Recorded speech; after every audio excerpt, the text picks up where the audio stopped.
పట్టాదారు పాస్ పుస్తకాలలో ఉపయోగించే బ్లాక్ చైన్ టెక్నాలజీ గురించి వివరించండి. దీనివల్ల రైతులకు కలిగే ప్రయోజనాలను గురించి తెలియచేయండి. భారతదేశంలోనే మొట్టమొదటిసారిగా ఆంధ్రప్రదేశ్లో ఈ పట్టాదారు పాస్బుక్ విషయంగా ఈ బ్లాక్ చైన్ టెక్నాలజీ అనేటువంటిది ఉపయోగించడం జరుగుతూ ఉందన్నమాట. ఎందుకంటే ఇదివరలో చాలా వరకు కొన్ని వేల కేసులు కోర్టులో ఉండడం జరుగుతూ ఉంది. కారణం ఏమంటే ఈ రికార్డులు ట్యాంపరింగ్ అనేటువంటిది ఎక్కువగా జరిగేది. తర్వాత పుస్తకాల్లో ఉండేటువంటి విస్తీర్ణం కంటే ఎక్కువగా పాస్బుక్లోకి పోవడము, అసలైనటువంటి పట్టాదారు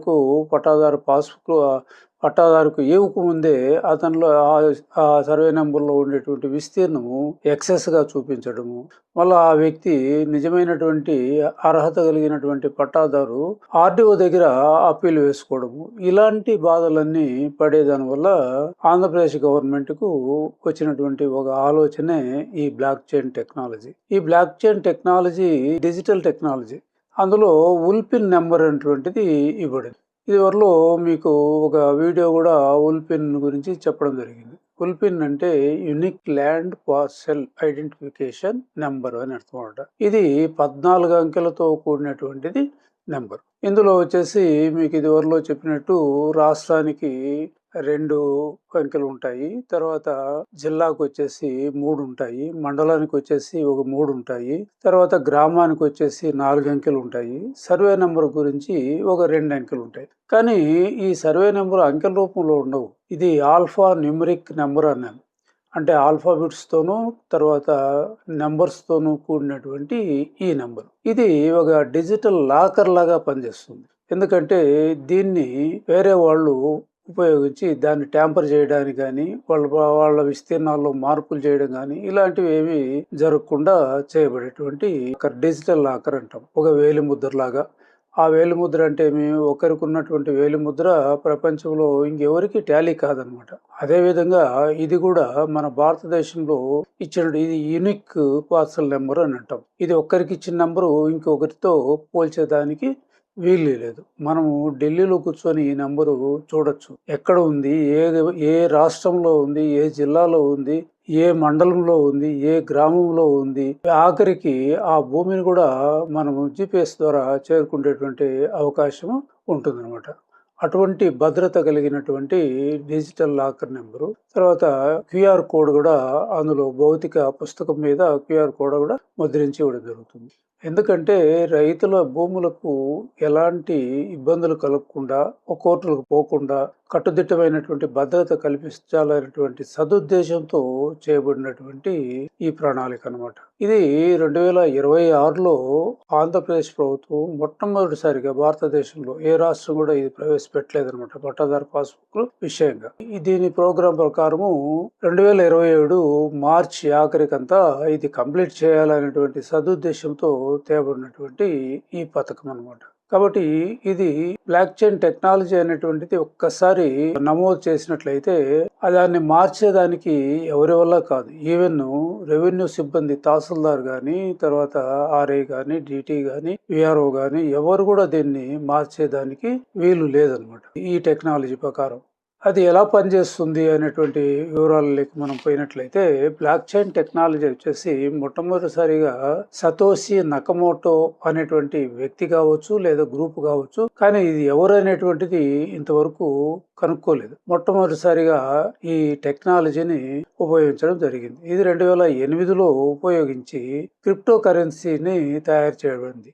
అంటే బిట్ కాయిన్ మొట్టమొదటిగా క్రిప్టో కరెన్సీ రూపంలో తేవడం జరిగింది. ఎట్లా పనిచేస్తుందంటే, ఉదాహరణకి 5 సర్వే నెంబర్లు ఒక రైతుకున్నాయి. 5 సర్వే నెంబర్లు కలిపి 8 ఎకరాల 50 సెంట్లు ఉందనుకుంటే దాన్ని ఒక బ్లాక్ లో నమోదు చేయడం జరుగుతుంది. ఈ బ్లాక్ లో నమోదు చేసిన వెంటనే పీర్ టు పీర్ అని చెప్పేసి మధ్యవర్తి ఎవరూ లేకుండా అన్ని కంప్యూటర్లలో నమోదు కావడం జరుగుతుంది. సుమారు 10-20 కంప్యూటర్లలో ఇదే నమోదు అవుతుంది అనమాట. అంటే దానికి ఒక యూనిక్ పార్సల్ నెంబర్ అనేటువంటిది ఉంది కాబట్టి దాన్ని ఎవరు కూడా మార్చేదానికి వీల్లేదు. తర్వాత రెండవ బ్లాక్ అనేటువంటిది కేటాయించడం జరుగుతుంది. ఈ విధంగా ఒక గ్రామంలో ఉదాహరణకి 5,000 యూనిక్ నెంబర్లు వచ్చినట్లయితే 5,000 పట్టాదారు పాస్బుక్లు ఇవ్వడం జరుగుతుందనమాట. అంటే ఒక్కొక్క పట్టాదారుకు ఒక్కొక్క బ్లాక్‌ను కేటాయించడం జరుగుతుంది. ఇప్పుడు 5,000 మందికి వచ్చేసి 5,000 బ్లాకులను చేయడం జరుగుతుంది. ఇది డీసెంట్రలైజ్ చేయబడినటువంటిది విధానం అనమాట. అంటే మీ ఒక కంప్యూటర్‌లో నమోదై ఉండదనమాట. ఈ సమాచారం అంతా కూడా వివిధ కంప్యూటర్లలో నమోదు కావడం జరుగుతుంది. దాన్ని ఎవరు కూడా ట్యాంపర్ ప్రూఫ్ అన్నమాట. ట్యాంపర్ చేసేటువంటి వీలు లేదు. ఎందుకు వీలు లేదు అంటే, ఇప్పుడు ఒక వ్యక్తికి, ఒక రైతుకు 100వ నంబర్‌లో ఉండేటువంటి బ్లాక్‌లు ఇచ్చిన తర్వాత దానికి ముందు 99 బ్లాక్‌లనేటివి ఉంటాయి.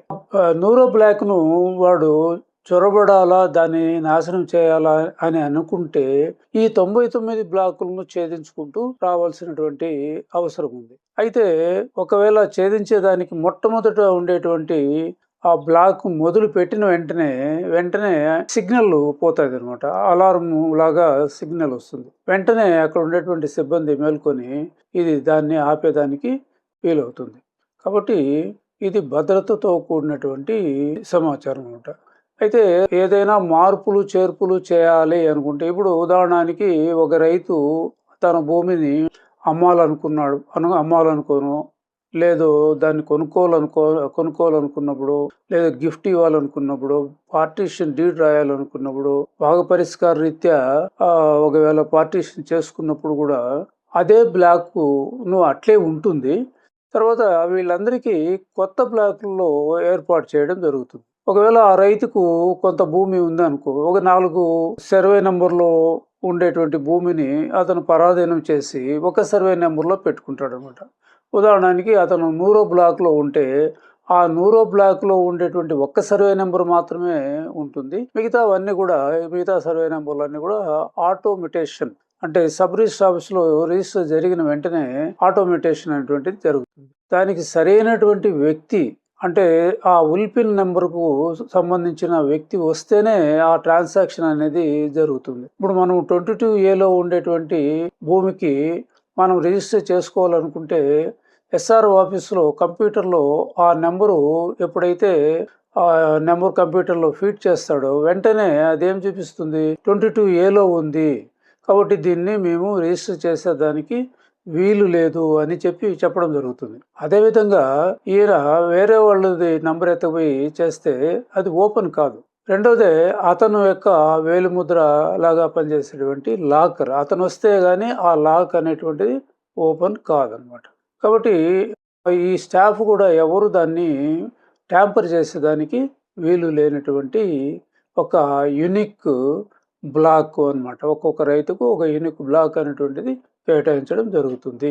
సెంట్రలైజ్డ్ కంప్యూటర్కు డీసెంట్రలైజ్డ్ కంప్యూటర్కు ఉండేటువంటి తేడా ఏమంటే, ఉదాహరణకి రెవెన్యూ డిపార్ట్మెంట్కు సంబంధించినటువంటి అన్ని మండలాలకు సుమారు 670 మండలాలకు సంబంధించినటువంటి సమాచారం అంతా కూడా ఈ CCLA ఉండేటువంటి సెంట్రల్ కంప్యూటర్లో నమోదు కాబడి ఉంటుంది. ఎవరైనా దాన్ని మార్పులు చేయాలన్నా లేకంటే చేర్పులు చేయాలన్నా వాళ్ళ మండలకు వాళ్ళు లాగిన్ కాబట్టి వాళ్ళు దాంట్లో ప్రవేశించి వాళ్ళు ఫీడ్ చేస్తూ ఉంటారు. అంటే మొత్తము రాష్ట్రంలో ఉండేటువంటి అందరి రైతుల యొక్క వివరాలు పట్టాదారు పాస్బుక్లకు సంబంధించి కానీ, భూమి వివరాలకు సంబంధించి కానీ ఒక సెంట్రల్ సర్వర్లో నిక్షిప్తమై ఉంటుంది. అంటే దాన్ని ఎప్పుడైనా ఎంటర్ కావాలి, హ్యాక్ చేయాలనుకుంటే కూడా అక్రమంగా చొరబడి దాంట్లో మార్పులు చేయాలంటే చేసేటువంటి అవకాశాలు ఉంటాయి. కానీ ఇది డీసెంట్రలైజ్డ్ బ్లాక్ చైన్ టెక్నాలజీ అనేటువంటిది డీసెంట్రలైజ్ చేయబడినటువంటి కంప్యూటర్స్. అంటే ఒక కంప్యూటర్లో ఒక బ్లాక్ను మనం నమోదు చేసినట్లయితే అనేక కంప్యూటర్లో ఇది నమోదు కాబడి ఉంటుంది. కాబట్టి ఎవరైనా హ్యాక్ చేయాలన్నా, హ్యాకర్స్ దాంట్లోకి చొరబడి ఏదైనా చేయాలనుకుంటే కూడా చేయలేనటువంటి ఇబ్బంది. ఎందుకంటే ముందు ఉండేటువంటి అన్నిటినీ కూడా వాటిని తొలగించుకుంటూ చేస్తూ రావాలి. అందువల్ల ఒకటిని తొలగించేదానికే వెంటనే అలారం వస్తుంది, దాని నుండి చోరీ జరుగుతోంది అనేటువంటిది తెలిసిపోతుంది. కాబట్టి ఎటువంటి పరిస్థితుల్లో ఎవరు గాని ఈవెన్ దాన్ని నమోదు చేసినటువంటి వ్యక్తులు కూడా దాన్ని ట్యాంపర్ చేసేదానికి, దాంట్లో మార్పులు చేయడానికి గాని, దాంట్లో ఏదన్నా తీసివేతలు గాని ఇలాంటివి ఏమి చేసేదానికి వీలు లేదు. ఒకవేళ ఇప్పుడు అమ్మకాలు, కొనుగోళ్లు, భాగ పరిష్కారాలు, గిఫ్ట్లు ఇటువంటివి ఇచ్చినప్పుడు ఆ బ్లాక్ అట్లే ఉంటుంది కానీ ఇప్పుడు ఇచ్చిన వాళ్ళకు కొత్త బ్లాకులు అనేటువంటివి ఏర్పడతాయి. కానీ యూనిక్ పార్సల్ నెంబర్ అనేటువంటిది వేరుగా ఉండదు, అదే ఇవ్వబడుతుంది అనమాట. ఇది దీనికి సంబంధించినటువంటి భద్రత. అటువంటి భద్రతతో కూడినటువంటి పట్టాదారు పాస్బుక్లు ఆంధ్రప్రదేశ్ రాష్ట్రం అంతా కూడా ఇవ్వడం జరుగుతోంది. కాబట్టి రైతులంతా కూడా ఈ విషయంగా సంతోషించదగినటువంటి విషయం. కాబట్టి మీకు చాలా మంది రైతులకు, ఎడ్యుకేటర్స్కి ఒకవేళ బ్లాక్ చైన్ టెక్నాలజీ అంటే తెలిసి ఉండొచ్చు, కానీ పల్లెటూరులో ఉండేటువంటి చాలా మంది రైతులకు కోసము ఈ వీడియో చేయడం జరుగుతుంది. మీకు బాగా అర్థం కావడానికి బ్లాక్ అంటే ఒక రూమ్ అని అన్నాం కదా, ఇంకా మీకు బాగా అర్థం కావాలంటే ఒక 100-150 పెట్టెలతో కూడినటువంటి ఒక గూడ్స్ రైలు అనుకోండి. అంటే ఒక్కొక్కరికి ఒక్కొక్క పెట్టె అనేటువంటిది కేటాయించడం జరుగుతుంది అన్నమాట. అది అనేకమైనటువంటి కంప్యూటర్లో నమోదు కాబడుతుంది. ఒక్క కంప్యూటరు చెడిపోయి కింద పడిపోయి నాశనమైనా, రెండవది నాశనమైనా, మూడవది నాశనమైనా మన డేటా అనేటువంటిది పక్కాగా మిగతా కంప్యూటర్లో నమోదు కాబడి ఉంటుంది. కాబట్టి రైతులకు అత్యంత భద్రత కలిగించేటటువంటి ఏకైక రాష్ట్రము మన ఆంధ్రప్రదేశ్ రాష్ట్రం. Thank you very much.